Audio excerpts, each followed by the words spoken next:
Congress party നേരത്തെ തന്നെ പറഞ്ഞിട്ടുണ്ട്, ശബരിമലയുടെ പൈതൃകം, അതിൻ്റെ ആചാര അനുഷ്ഠാന പാരമ്പര്യം സംരക്ഷിക്കണമെന്ന്. ഗവൺമെൻറ്റാണ് യുവതീ പ്രവേശന കാര്യത്തിൽ വാശി പിടിച്ചത്.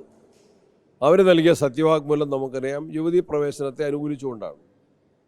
അവർ അന്ന് നടത്തിയ സമരങ്ങളും എല്ലാം തന്നെ അതിനു വേണ്ടിയിട്ടായിരുന്നു. യുവതികളെ ബലമായിട്ട് പോലീസ് പിന്തുണയോടെ അവിടെ പ്രവേശിപ്പിക്കാൻ വേണ്ടി ശ്രമിച്ചതും ഒന്നാം പിണറായി സർക്കാരാണ്. അവർ പിന്നീട് ആഗോള അയ്യപ്പ സംഗമം നടത്തിയപ്പോഴും കോൺഗ്രസും UDF-ഉം ആവശ്യപ്പെട്ടത് ഇക്കാര്യത്തിൽ അവരുടെ നിലപാട് വ്യക്തമാക്കണം.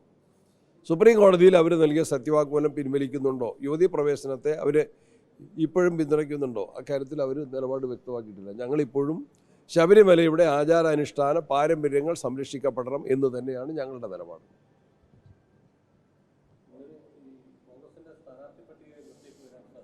സ്ഥാനാർത്ഥി പട്ടിക സംബന്ധിച്ച ചർച്ചകൾ ആരംഭിച്ചിട്ടുണ്ട്, നല്ല നിലയിൽ പുരോഗമിക്കുന്നുണ്ട്. അതിന് സ്ക്രീനിംഗ് കമ്മിറ്റി യോഗം ചേരേണ്ടതായിട്ടുണ്ട്. അതുപോലെ തന്നെ സെൻട്രൽ കമ്മിറ്റിയുടെ അംഗീകാരം വേണ്ടതായിട്ടുണ്ട്. പ്രാഥമിക ചർച്ചകളുമായിട്ട് ഞങ്ങൾ മുന്നോട്ട് പോകും. അത് ഹൈക്കമാൻഡാണ് തീരുമാനിക്കേണ്ടത്. സ്ഥാനാർത്ഥികളെ സംബന്ധിച്ച് ഹൈക്കമാൻഡാണ് അന്തിമമായിട്ട് തീരുമാനിക്കുന്നത്. വേണ്ടെന്ന് പറഞ്ഞിട്ടില്ല, അത് ആലോചിക്കേണ്ട കാര്യമാണ്. ഹൈക്കമാൻഡുമായിട്ട് ചർച്ച നടത്തി തീരുമാനിക്കും. അതൊക്കെ ഹൈക്കമാൻഡാണ് തീരുമാനിക്കേണ്ടത്. അത് നിങ്ങളാ പറയണ്ടേ, എവിടുന്ന വാർത്തയുടെ ഉറവിടം നിങ്ങളാ പറയണ്ടത്, എനിക്കറിയില്ല.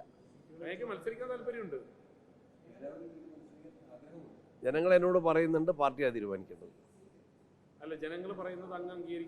പാർട്ടി പറയുന്നത് അംഗീകരിക്കും.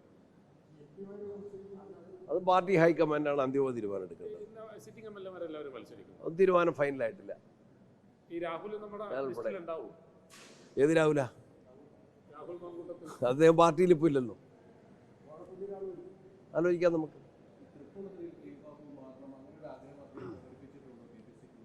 അദ്ദേഹം മത്സരിക്കാൻ വലിയ താല്പര്യനല്ല, കാര്യം ആലോചിക്കും.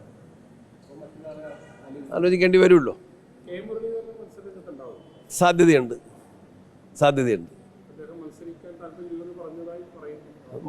അദ്ദേഹത്തിന് ജനങ്ങളുടെ നല്ല പിന്തുണയുള്ള ഊർജ്ജസ്വലനായ പ്രമുഖനായ നേതാവാണ്.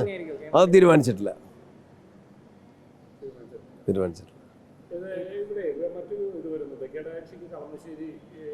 അതൊന്നും ഫൈനലായിട്ടില്ല.